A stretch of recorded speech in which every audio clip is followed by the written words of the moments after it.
Hello, this is Microphone Media. Please like, subscribe, and share. Thank you. سلام تعينها بالليل دحن لكم دحن حادركم مملع علم زلهم سمعتنا سلام نأخذكم يكون زي مايكروفون ميديا أيون مايكروفون ميديا حدش زونكم قاعد أنا مساهم النبلنا ناي كل شيء عمد مسيه ناي زفيت سونا أكال كوينهم كتقصلوا سبسكرايب زي جوركم سبسكرايب جبروا لايك جيركم مجمّار كعمة أي ترسوا لايك جبروا هز جميركم سمعتي بتعمى قد تسوون حبريت أيو سبب فلتوز جبوا حبريت هاي عايزنا لكم مزينا زننا حزبنا أنا من تسمعوا تادا يوتيوب من أنت بيصفح ياخذ رجوعه لايك تجبروه من ما يتخفى جزء يتود لكم نيا زينا لكم بأركس إنه ما عند حزنا لكم مسينا هذا لنا بفلي زبالة إذا عباقي تحت ورد دايو دويلم تنقرون له سنا واخاتهم كنا بلينا كان ميجن سمعت جنرال مقبي هايله با أنا قريب من بونت عاوزيكم زلوا ناي جنرال مقبي هايله أمسيلكم هو نادولكم زيد ولت الله جن ناتمارر يكون كن سمعتي بالتعمي دزبلني بالتعمي بدوالكم مصحافكم ملأخكم مخعم كله بوزيتيف زخونه جگنا انا ايو ايانا ايو حدغا خيبصحو كل ነገር ክፍለጥ ዘለዎ ሰብዚ ሓደጋ ክበጽሖ ኣይንደልኒና ዝሰርሑ ኩሉ ትክክል ምዃኑ ንፈልጥ ኢና ብፍላይ ከዓምን እቶም ጸላእትና ክንደይ ዝኣክል ከም ዘርዕዶም ካብ ታሪኽ ካብ ቀደም ጀሚርና እውን ብየማን ብጸጋም ብትዩቲ እገለ እንተይበልና ንፈልጦ ነርና ኢና ሕዚ ከዓማ ኣረጋጊጾም ወለው መሪጾም ምግበይ ሃይለ እዩ ናይ ኣምሓራ ፋኖ ሒዝዎም መጸለው ምባል ዓብይ ውርደት ይመስልዎም ነይሩ ንኣቶም እዚ ግን ትዛዓበየ ሹመት ትዛዓበየ ማዕረግ ትዛዓበየ ናይ ጀግንነቱ መለክዒ እዮም መምጽኦም ነው ብዙይ ምኽንያት ከዓመ ጎረባ ብትና ዘለው ናይ ኣምሓራ ተወለድቲ ዝበሉኒ ዝነገረኩም ዘለኹ ናተይ ኣይኮነን ህዚ ኩሉ ዝዛረበኩም ዘለኹ ደውልኩም እናጽሓፍኩም እንመን ምዃንኩም በዓልቶም ትፈልጥዎ ኢኹም እናጽሓፍኩም ብመሰጅ ጌርኩም ብአውዲዮ ጌርኩም ብቪዲዮ ጌርኩም ካለ የቕረ ጀግንነቱ ዘርኢ ቪዲዮም ዝለኣኽኩምልና ሰለስተ ሰባት ኣለኹም እንደይ ዝኣክል ውግእ እናተዋግአ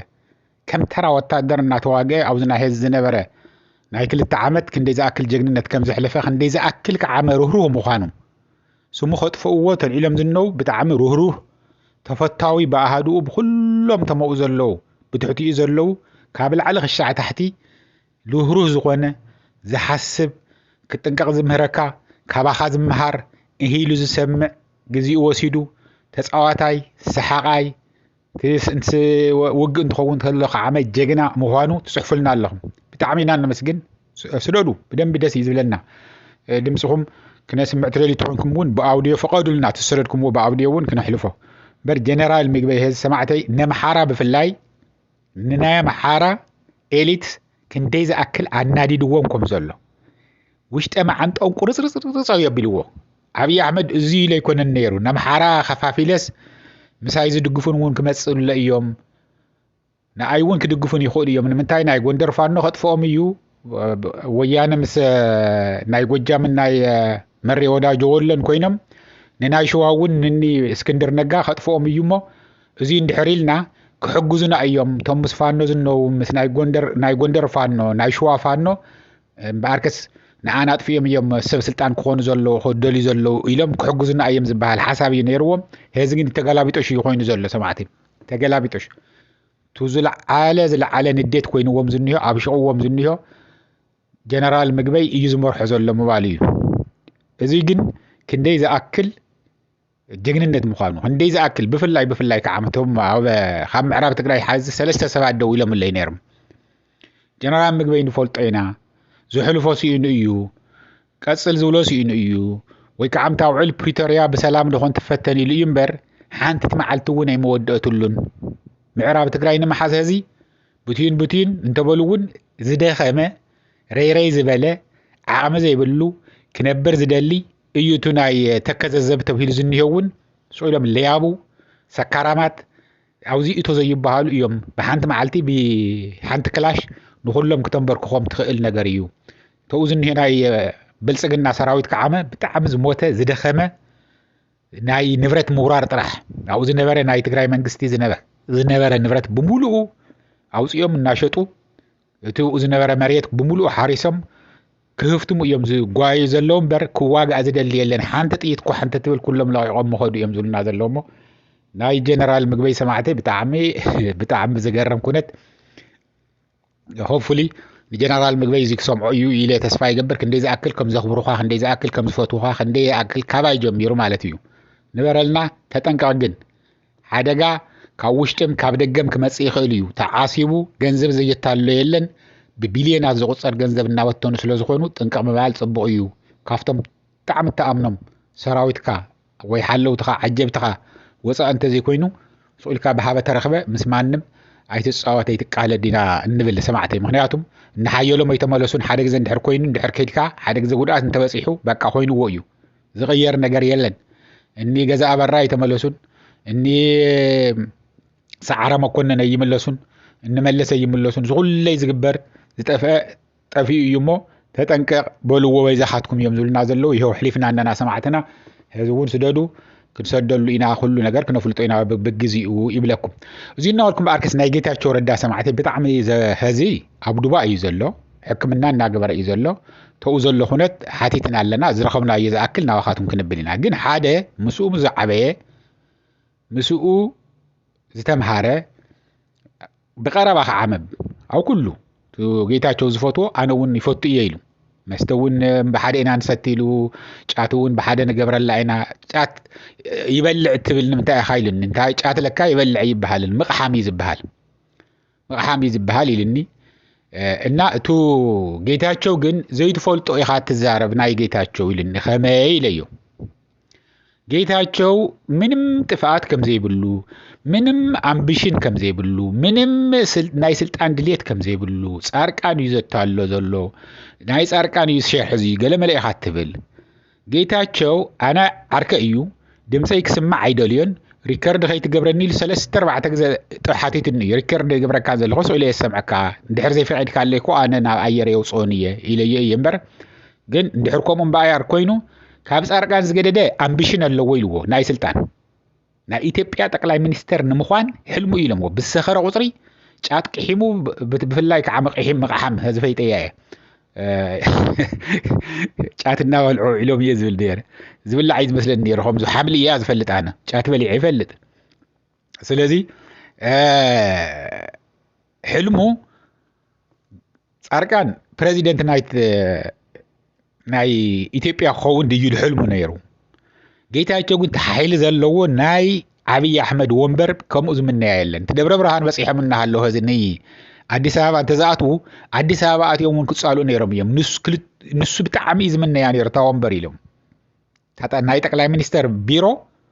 ታናይ ጠቅላይ ሚኒስተር ኃይል ጉልበት ብጣዕሚ ዝምነያ ኢሎም ስለዚ ዘይ ጌታቸው ሲ ድየት ዘይብሉ ጉርሕ ዘይብሉ ይምሰልኩም ብጣዕሚ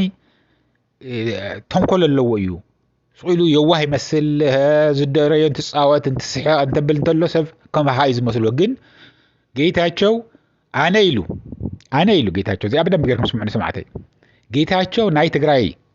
ፕሬዚደንት ግዜያዊ መምሕዳር ትግራይ ኮይኑ ምስ ሰማዕኹ ምልለይቲ የበኺይሉ ንምንታይ እንግዲህ ዓርኩ መፋተቱ እዩ ንትግራይ ሲን ታይ ሓዚኑላ እየለ ንትግራይ ዝጠቅም ንህዝብ ዝጠቅም تناي ጌታቸው ዘለዎ ሁኔታ አይረሳሁን ከሰማዕኩም እየ ግን ታዝበለ ንኽ ሕልፋ ስለዘለኒ እየ ሕልፋ ዘለኹ ዝጠቅም ሓንቲ ነገር ከም ዘይገብር እንተስ ምስ ብልጽግና እንተስ ምስ ካልእ ተቃውምቲ ሓይልታት እንኳን ካሊ ጻርቃንን ጌታቸውን ሲ ብጣዕሚ ንወይኖም ዝኾነ አካይዳ ኣለዎም ኢሎም ክልቲኦም ተረከቡ እንተ ዝበሃሉ በሓደ ሓንቲ መዓልተ ይምሰርሑን ይልኒ ጻርቃንን ይረኹም እንግዲህ ጻርቃን خمزو بقانا مرحه شرحناتو يقلملنا على نبننا صارقان ناي باعلو زخونه دليت اللو ጌታቸው ናይ ባዕሉ ዝኾነ ግሩፕ ኣለዎ ናይ ባዕሉ ዝኾነ ድልየት ኣለዎ ስለዚ ናይ ጋራ ጸላ እዩ ውድብ ሕወሓት ንምፍራስ ተልዒሎም ዝነበሩ እምበር እታስ ውድብ ሕወሓት እንተ ተፈርሰሎም ነይራ ጻርቃንን ጌታቸውን ሓንቲ ለይቲ በሓደ ይመሓደሩን ኢሉ ንናይ ባዕሎም ዝለዓለ ድልየት ናይ ስልጣን ድልየት ኣለዎም ክጣፉ እዮም ነይሮም ንወያነ ግን ኢሎም ህዝብ ዝደወለለይ ዕድመ ናይ ወረዳ ዕድመ ናይ ዞም ታሕቶት ዘለው ናይ አበየ ቦቱ ዘለው ንጽ ጀነራል ጻርቃን ከፍርስዎም ዝደልዩ ዝነበሩ በኻሊእ ክንትቆም ኣለና 10 ገለመለ ዓመት ዝገበረ እዮም ትምርጫ ይተገብረን ኢሎም ክሾሙ ገለመለ ደልዮም ዝነበሩ ንሳቶም ተዘይህሉ ነይሮም ውድብ ሕወሓት ፈሪሳ ጠፊያ ያ ነይራ እዚ ነይሩ ሕልሞም ምዝኾነ ኮይኑ مزخونه حبيرنا ميديا ناي بعلتا ناي تግራይ ዘለዋ ክልተ ሚድያ ጥራሕ እንተይኮነስ ካልእ ሚድያ እውን ሓደ ብስሙ እዚ ጠቂሰ ስሙ አድቨርታይዝ ክገብረሉ ይደልን ግን ዝሕግዝዎ እኩል ከም ናይ ትግራይ ቴሌቪዥን ከም ናይ ትግራይ ከም ድምጽ ወያነ ዝድግፍዎ ሚድያ ኣሎ ኢሎሞ ምንም ሰብ ዘይርዮ ኣነ እዚ ገለ ይንተይለ ምክንያቱም ተመዊቱ ብሰርሑ ክልተ ኣለው ብጣዕሚ ናሃቶም ኮራኮር ዝኾኑ ካብ ገለ ከምዚ እዩ በቃ ገለ ጽሒፍ ዝዎ ገለ እዩ ገለ ጽሒፍ ዝዎ ጌታቸው እዩ ገለ ጽሒፍ ዝዎ ዓመ ረዳ ሓለፎም እዩ ገለ መለለ ስለዝተዛረብኩ هذا خاب 50 خاب 60 ናብ 100 ሺህ ንላዕሊ ኣብ ፌስቡክ ተኸተልተ ኣለዎም ስለዚ ተኸተልተይ ከይድኩም ንሱ ስለትሪእዎ هذا ናይ ቴሌቪዥን ስም ክጠቀስ አይደለን ምክንያቱም ብጣዕሚ ክፉእ ዝኾነ ጀማምራ ዝጀመሩ እዮም እንታይ ኢሎም ከም ጽሓፉ ተፈልጡ ዲኹም ሰማዕተይ ቴሌቪዥን ጣብያ ዝብለኩም ዘለኹ ኣብ ትግራይ ተፈጢሩ ዝንዮ ትግርኛ ዝዛረቡ ደርጊ ኢልዎም እታ ናይ ሳምረ ዝነበረት ትግርኛ ዝዛረቡ ደርጊ እዮም ከም ደርጊ ጭፍጭፍዎ ኣሎ ህዝብና ኢሎም ዝገበርዎ እዮም እዚ ከዓመ ኮኔልካ በጌታቸውን በጻርቃን ዝተጣየሸ ኢሎምዎ ቢንዲያ ተቋጻጽርካ እቶም ናይ ወረዳታት ዘለው ምክር ቤታት በሙሉ አፍሪካ ቶም ምክር ቤት የመድሕኖም ወይም ዝልና ዘለው ተም ናይ ወረዳ ናይ ታሕቶት ዘለው ኣብ ሙሉእ ትግራይ ዘለው ተዘይህሉ ነይሮም ውድብ ህወሓት ፈሪሳያ ነይራ ኢሎም ምክንያቱም ቶም ውድብ ህወሓት ዝመርሑ ዘለው ድኹማት እዮም ናይ ሚድያ ጥቕሞ ይፈልጡ መልሲ ተለይሎም ይይቡ حدر استهيبكا سؤالكا نمايت هيس قل هيس النوال يوم زتفو وتجزي يوم اليوم نعزين النوال كسمعتي بتعامي نايجيتا تشوسي زي تفولت بتعامي بزوح امبيشن نيرو يوم بزوح عبي حلم نيرو رجس تحلمو نخسخ تنقو يكونن يستي شاتي يقحم ومقحم شاتي يقحم كاون السمس جبرها عمل زصرحو زارو يفلتن مبر تموعلتو متحادرتو بتعامز وردو زحاتو يوم ጭራሽ ዘይምጥንዎ ኑሮ ይብሉ ሓዳር ይብሉ ቆልዓኳ ሓንተላተ ያይለምዋ ግን ወፃ ያዘላ ይልኒ አሜሪካ ያዘላ ይልነሎ አነ ወን ሰሚዕ ነይረ ይቀድም ህዚ ግን መስተኽ ዓመ በቃ እንተሰትዩ ንጎሆ ተልዒሉ ናብዳ መሰ ይበቃ እዚ ሲ አፍቱ አላማጣ ዘለበናዮ ይዳስዋ አይና ንኸድ ነርና ንጎሆ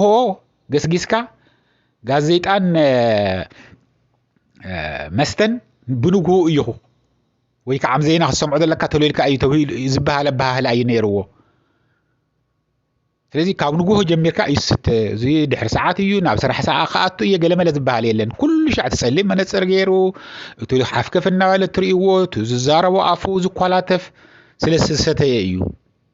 ፈልጥዎ እዮም ኩሎም ቶም ብጾቱቶም ካብ ላዕለ ክሻዕ ታሕቲ ዘለው ውድብ ህወሓት ዝነበሩን ንዚውን ብዝለዓለ ኾነ ዝተቃወምዎና ጌታቸው ዘይትፈልጦ ነገር የዋህ ጌርካ መልአኽ ጌርካ እና ተዛረብካ ንጻርቃን እኩል ጌርካ ወቀሶም ይልኒ እኩል ተጠፋስን ናይ ባዕሎም ሸርሕ ነይርዎም እዩ ንናይ ባዕሎም ጌታቸው ቡድን ነው ንባዕሎም ዝኸአሉ ተደራጀው ማሕወር ዘለዎም ኩሉ ነገር ክንገብርና አገለ እንድሕር ዝም ህወሓት እዚ አንተ ፍሪስና ዘብሉ ናይ ጻርቃን ውን ኮም ነው የወ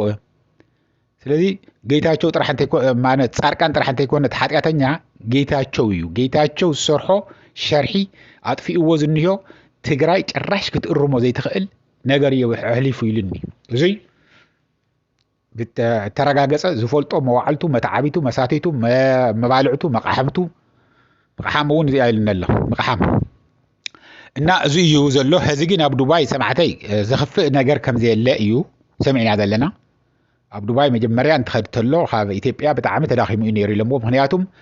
ምስቱ ዘለዎ ናይ ጥዕና ኬዝ ብጣዕሚ ሰት ነይሩ ኢሎሞ በአዲስ አበባ ብጣዕሚ ዓብይ አሕመድ ዓኺሉ እንትፍ ከም ዝበሎ ስለዝተረድኦ አውጽኡ ከም ዝደብረዮ ኦዲት ክትግበር ኢኻ ሒሳብካ ቁጽጽር ክግበር እዩ ብስሩኽ ትወጽእ ዓመ ይብልካን ካብዚያ ኩሉ ነገር እንተይራኻኸብካ ስለዝበሎ ደዊሉ ንስኻ ምንም ነገር አጋጊኹም ኢኻን ንስኻን ጻርቃን ነጋጊኹም ምስ በሎም ብጣዕሚ ናብ ዝለዓለ ዲፕሬሽን ናብ ዝለዓለ ዲፕሬሽን ይኣቱ ነይሩ ኢሎሞ ዲፕሬሽን ትኸውን ተለኻ ዓምታይ ዝገብር ኢሎሞ ጽይልሽ ሰት በቃ ዝረኸቦ መስተ በቃ ቮድካ ይኹን ውስኪ ይኹን አረቂ ይኹን ካቲካላ ይኹን ኩሉ ዝረኸቦ ይሰት ኢልዎ እዚ ምቕታል ማለት እዩ ባዕልኻ ንባዕልኻ ምጥፋእ ማለት እዩ ምስ ዘለዎ ሕማም እዚ እንተገይሩ ምጥፋእ እዩ ግን ንሕና ጌታቸው ክነብር ኢና እንደልዮ ክሓመም ክመውት ኣይንደልዮን ጥፋቱ ተሓታት እንተኮይኑ ብትክሕተት እዩ ካብ ሕግን ላዕሊ ምን ተሓት እምበር ካብ ሕግን ላዕሊ ዝኾነ ማንም ክህሎ ይግብኦን ኩሉ ካብ ሕጊ ንታሕቲ እዩ